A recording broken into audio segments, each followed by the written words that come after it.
नमस्कार, पोखरा स्पोर्ट्समा यहाँलाई हार्दिक स्वागत छ। मसँग यति बेला कुराकानीमा हुनुहुन्छ गैर आवासीय नेपाली सङ्घका वरिष्ठ उपाध्यक्ष रबिन शेरचन।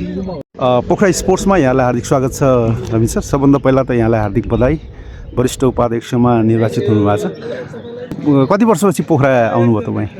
पोखरा त म अस्ति लास्ट टाइम कहिले आयो, धेरै लामो भएको छैन। म लगभग मेबी विदिन ए इयर, एक वर्षभित्र फेरि के आएको थिएँ म।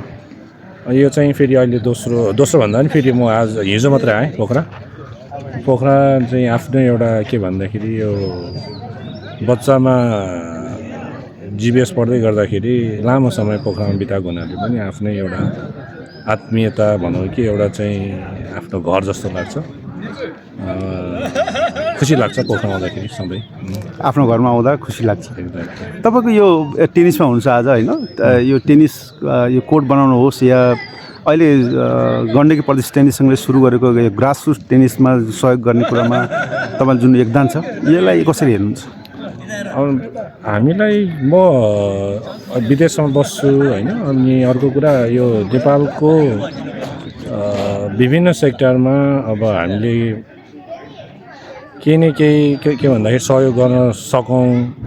अथवा फेरि यो त फेरि टेनिस फेरि के भयो भन्दाखेरि म आफैलाई पनि टेनिस गेम मन पनि पर्छ र धेरैभन्दा धेरै साथीहरू यो टेनिस एसोसिएसनमा जोडिनु भएको छ। जस्तै अहिले गण्डकी प्रदेश टेनिस एसोसिएसनमा हाम्रो विनोद कास्तेजीहरू धेरैभन्दा धेरै साथीहरू जोडिनु भएको छ। त्यो अर्थमा पनि जुन साथीहरूले यो एउटा देशमा रहेर पनि अब आफ्नो फेरि यो गण्डकी प्रदेश पोखरामा रहेर यति धेरै ठुलो एउटा टेनिसको लागि जुन आफ्नो एउटा योगदान, मेहनत र एउटा चाहिँ के भन्दाखेरि लगनशीलता देखाउनु भएको छ, त्यो साँच्चै नै के लाग्छ भन्दाखेरि उहाँहरूले जुन यो देखाउनु भएको यो एउटा टेनिसप्रतिको माया र त्यसरी नै ग्रासरुट भाइ बहिनीहरूलाई जुन एउटा अझै भाइ बहिनीहरूलाई जुन एउटा चाहिँ टेनिसमा आबद्ध बनाएर साँच्चै नै देशमा मात्र नरहेकन पनि विदेशमा पनि जुन उहाँहरूले गर्नुभएको एउटा यो टेनिसप्रतिको एउटा विद्यार्थीलाई सबल बनाएर विश्वमा पहिचान गराउने जुन उद्देश्य लिएर अगाडि बढ्नु भएको छ, साँच्चै नै एकदम खुसी लाग्छ। हामीले गर्न सक्ने के नै हो र एउटा सामाजिक काम हो, एउटा चाहिँ के भन्दा यस्तै कुरामा जोडेर अझै नेपालको टेनिसलाई अझै अन्तर्राष्ट्रिय लेभलसम्म पुर्याउने खुसी लाग्छ। किन भन्दाखेरि म जापानमा छु, त्यही भएर म जापानमा पनि टेनिस एकदमै अब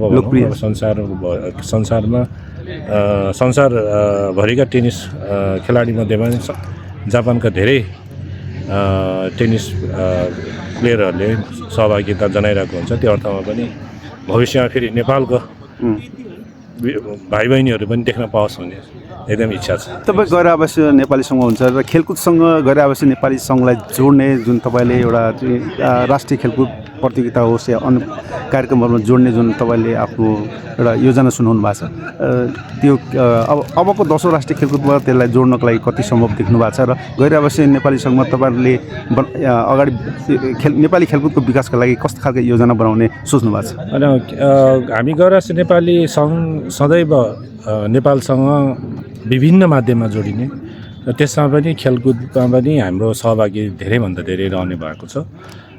विगत विभिन्न राष्ट्रिय खेलमा पनि हामीले सहभागी जनाएका छौँ र त्यस्तै गरी नेपालमा हामी विदेशमा रहने व्यक्तिहरू विदेशमा रहँदै गर्दा पनि नेपालमा कुनै न कुनै एउटा भावना, कुनै न कुनै एउटा चाहिँ के भन्दा हाम्रो कन्ट्रिब्युसन, कुनै न कुनै हामी एउटा सामाजिक काम, कुनै न कुनै देशको एउटा पहिचानको काम गर्नलाई पनि हामी सधैँ तत्पर छौँ। र त्यसमा पनि विशेष गरी अहिले पछिल्लो समय हामी यो खेलकुदमा धेरैभन्दा धेरै नेपालसँग जोडिने राष्ट्रिय गेमहरूमा पनि भाग लिने भएको हुनाले पनि अब हामीले यो टेनिसलाई पनि अब सम्भव लाग्छ अर्कोचोटिको यो जुन राष्ट्रिय खेलमा टेनिस पनि सायद हुन्छ होला होइन? हुन्छ, टेनिस पनि हुन्छ होला।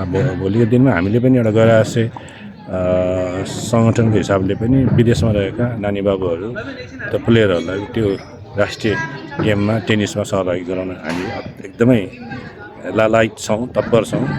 त्यो अर्थमा पनि अब भोलिको दिनमा राष्ट्रिय खेलकुदमा हामी पक्कै पनि टेनिसमा पनि एउटा सङ्गठनबाट सहभागी हुने कुरा पनि यहाँ राख्न चाहे। Thank you so much. धन्यवाद।